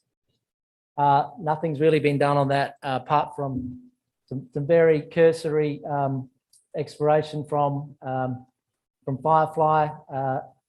There's also some further lithium opportunities to the south. South Iron Cap, which was drilled by Western Areas, and they actually didn't drill for lithium. Western Areas are very focused on nickel, but they have gone through their old database and re-assayed where they had discovered a pegmatite in their nickel drilling. So it's not optimized for lithium. They've got a significant intercept there, which we believe from our targeting does continue onto our ground. And then there's some gold deposits to the south. That's Classic Mines, Classic Resources Gap project, where they've got 93,000 ounces and some significant high-grade hits recently. We've got a similarly hosted project just here, calling Kit Kat, which has 10 Ks of strike on that belt, has never really been drilled properly. And some further gold from Western Areas to the south. So as you can see, there's a lot going on, and we are really, I suppose, overwhelmed to some extent, because there's obviously a lot of good lithium projects there and prospects to look at, but a lot of good gold projects as well. So there's, in terms of infrastructure, there's major mines here in the north. That road goes up to Southern Cross. It's a major road going from Hyden, which is about 50 k's east, through to Norseman, and this road services all of the prospects in north-south. So we're very, very well serviced there, and there's camps available for our team to stay in. So we're lucky from that perspective. Moving on to our most advanced lithium prospect. This is the GEM project. As I mentioned, there's the major intercept that's been recorded at 33 metres at 3% lithium. That was followed up with a conclusion by Firefly at the time that they thought they had closed off the mineralisation. But you know, with a new set of eyes and the benefit of some hindsight and looking at the orientations of other pegmatites in the area, we believe that there's significant opportunity to step out with another drilling campaign, and we think if we can replicate that hole, then there's a significant upside for shareholders. It's a major lithium hit in anyone's language, and in a province like this where you're near major mines, we think it's very significant. The area has got a number of different prospects in it, and we'll be looking to get into those in the new year. We've done some sampling, which we're just still waiting for results, and we're going through environmental and mines department approvals for that drilling program. There's also some gold and some nickel towards the south down here. And as well, just off, there's a nickel result from western areas, which hasn't really been followed up on the tenement. So again, very complex, but we can get opportunity to test lithium and nickel and gold with one program. It's a bit more on this that we discovered that on that project, the ultramafic contact was present. Again, that hasn't been followed off. There's some significant gold from back in the 80s, which hasn't been properly tested, which we'll try and follow up as well. One thing I wanted to look at, and conscious of time, but we've just been assessing some of the lithium prospective areas, what we call Bounty East, which is up in the north, just east of the Bounty and Earl Grey mines. And in particular, we've been looking at what results were recorded for Forestania in the context of what the major mines look like. And the Earl Grey deposit is characterised by not much grade in the top 60, 70 metres. And that's significant because a lot of the drilling that was done by Firefly on our Bounty East area didn't record any lithium in the top 60 or 70 metres. The drilling was shallow. However, we're going through the database literally as we speak. A lot of the drilling did record structures that have this sort of, orientation, and a lot of the other pathfinder elements like cesium, beryllium, tantalum were all present.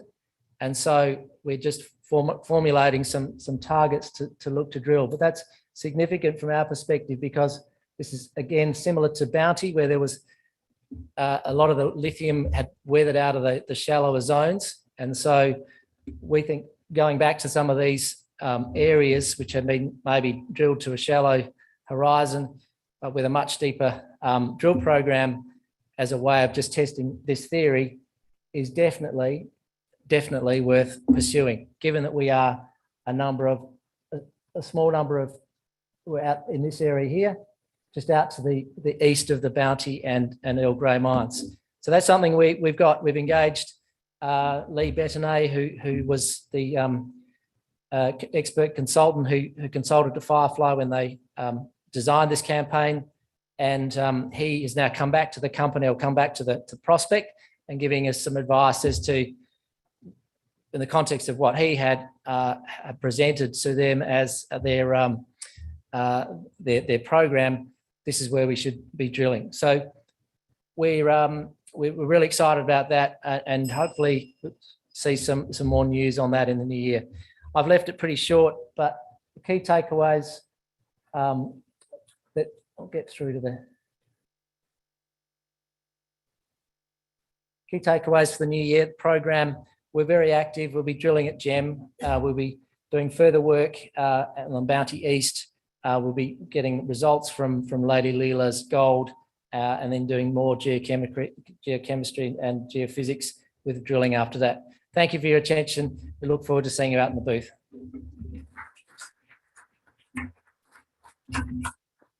Thank you, John. As we go to lunch, don't forget to scan the QR balls directly in front of you. You have a chance of winning a fantastic 35-litre Yeti Esky filled with selected Spinifex Brewing Company beers.